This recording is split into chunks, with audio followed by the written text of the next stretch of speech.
Well, this is a great team win against a very good football team. And we have a tremendous amount of respect for LSU, their players. There's some great competition on that field and great competitors on that field tonight. And I can't tell you how proud I am of our guys for the relentless competitive attitude that they played with in the game. We wanted to play our best game today. We kind of knew that our destiny was ours in terms of what we wanted to do, and we knew that it was about what we would do in the game. And I was extremely proud of the way the players come out in the second half especially. We played okay in the first half. We played well in the first half. We didn't finish drives. We missed a couple shots that we had to make plays that would have, turned out to give us some more points. Told the players at halftime that if we kept doing that kind of stuff that we could definitely finish those drives in the second half and make the plays we needed to make to win the game. But great resiliency on the competitive side for our players, and I'm very, very proud of the way they competed in the game, the way they played. It's a great team win. There's not one part of the team that didn't play well. The offense played extremely well. Greg played well. Receivers played well. We ran the ball. The offensive line did a fantastic job. We thought we might have a little trouble running the ball inside against those guys, but really did a good job of that in the second half, created tremendous balance offensively. Defensively, they went no huddle against us, which got our guys a little bit out of sorts. That's not something they had done, prior to, but made some adjustments, made the plays that we needed to make. And I was really pleased and proud of the way the guys competed in the game. And special teams, number 8 is, a great specialist. Probably one of the better guys or most difficult guys to defend in college football. And I thought our special teams did a really good job in that regard. So it's a great team win, and we're so pleased and happy. And I can't thank our fans enough. What a tremendous atmosphere to play a football game in. I think they're a part of the team too, and they certainly did their part very well. And I know our players certainly appreciate it. We appreciate it. And it certainly has a tremendous impact on playing games at home when you have that kind of spirit in your stadium. And I'd like to thank them for that. Coach Saban, I've got 2. The first, there's been so much conversation over the past several weeks about Julio and what he needed to do and getting him the ball and so forth. And talk about just continuing to give him the opportunity and his play at the end. Well, Julio is an outstanding player, and I think probably last week was the Tennessee game. The last game was probably the first time where he looked like his old self in terms of having the juice and the burst, and played a good game tonight, and he played a good game then, and we want to continue to feature him. But I'm really pleased with the way the rest of our receivers played in the game. They all made some big plays. Hanks made a big catch. Marquise Mays made some big plays. And that's what we need. I mean, we need that kind of balance, and we need the ball distributed where it's supposed to go. And I think Greg did a great job of that tonight. And the second part is after the running into the kicker, you'd punted him down inside the 10, but you chose to take the 4th and 1 and put the ball in Mark Ingram's hands. Just talk about that decision. Well, I had confidence in our defense, and I think it's easier to do things like that. But when you're inside of 1, we're on the 50-yard line. It was a 1-score game. I felt like, when it's inside of 1 yard, you got to have confidence in your players that you can get it. And I think 2 things. We needed a field goal to make it a 2-score game, and it was just all about being aggressive. I think sometimes you have to be aggressive in situations like that, and we were, and we made it. And those are only good decisions when they work. If it didn't work, it would have been a horrible one.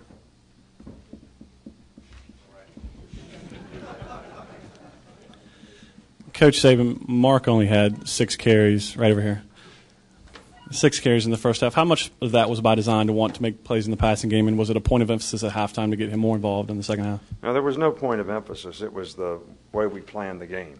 I mean, we planned to spread them out and do a lot of empty, which we did, and throw the ball more and create balance. And then we knew we were going to come back and try to run the ball at some point in the game and continue to create balance. And I thought we did a good job, and it was a little different, way to play our hand. But I thought it worked effectively, and hopefully surprised them a little bit in the beginning, caught them off guard. We moved the ball well, changed field position a lot, in the first half, but it didn't pay off in points. But I think the resiliency that the players showed in the second half and continuing to compete, I think as the game went on, we got more and more control of the line of scrimmage and more control of the game. Coach, just to follow up on that last note, you talked earlier in the week about, I think, going down with guns blazing in the passing game. I think you took close to a dozen shots down the field. You didn't hit all of them, but do you feel like it accomplished what you wanted to? Yeah, and I think that's how we want to play offense here. I think it's important that we utilize players and we attack the middle of the field and make them defend the middle of the field, and you got to have some kind of vertical passing game to do that. And even when you don't hit them, and we hit a few, even when you don't hit them, it affects how they play on the next play. Because I work with them corners all the time, and whether they catch it or not, they know when they got beat. And it still scares them. Coach, can you comment on the safety with the sack on McElroy and how your team was able to, respond to the momentum swing that created? Well, it was we had pretty good momentum in the game. The kicking game's so important. They got the ball inside the one. We needed to bounce it out. We dropped the ball. The play before, we wouldn't have been in that situation. So, Mark was not far away, but, Greg was kind of in the grasp, and I thought it was probably a good call. Tom does a really good job, and he's got great judgment, and I couldn't disagree with him.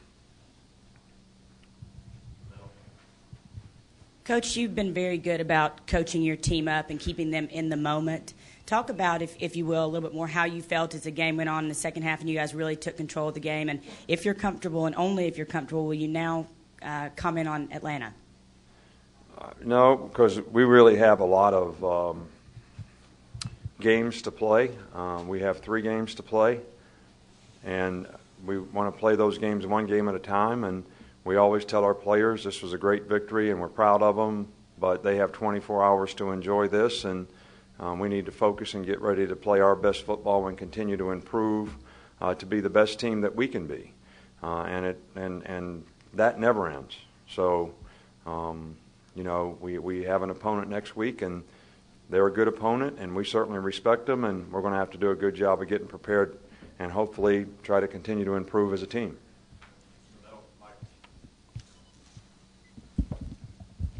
Coach, you guys haven't been behind since maybe the second game of the year. Did you see any difference, or how did they respond when the 2 times you guys went behind? Well, we were really not supposed to look at the scoreboard.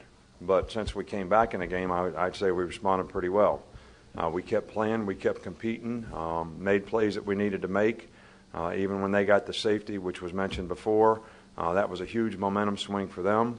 And we persevered through that and changed the momentum back again. So, and it was a little bit of a momentum for them for us to have 12 guys in a huddle because somebody didn't come out of the huddle when we have 3rd and 1 at the 1, and probably would go for it on 4th down if it's inside the 1 and get a penalty and end up having to settle for a field goal. But again, you got to always, as a competitor, be ready to overcome adversity.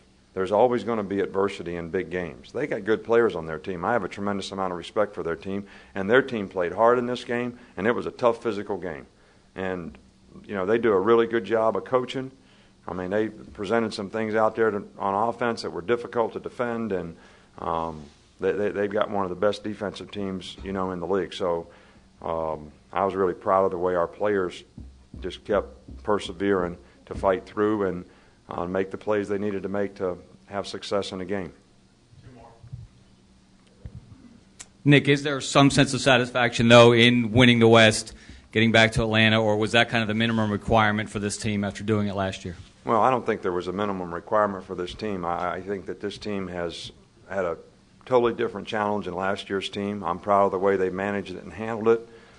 They have to be good because they want to be good, and they really, last year's team had a different motive. They wanted to prove that they could be good, and I think there's a huge difference in that. So for these guys to show the maturity and the consistency that they've shown to get to the point where they are right now, and if we wouldn't have won this game, we would not control our destiny as to whether we could get to Atlanta or win the West or not.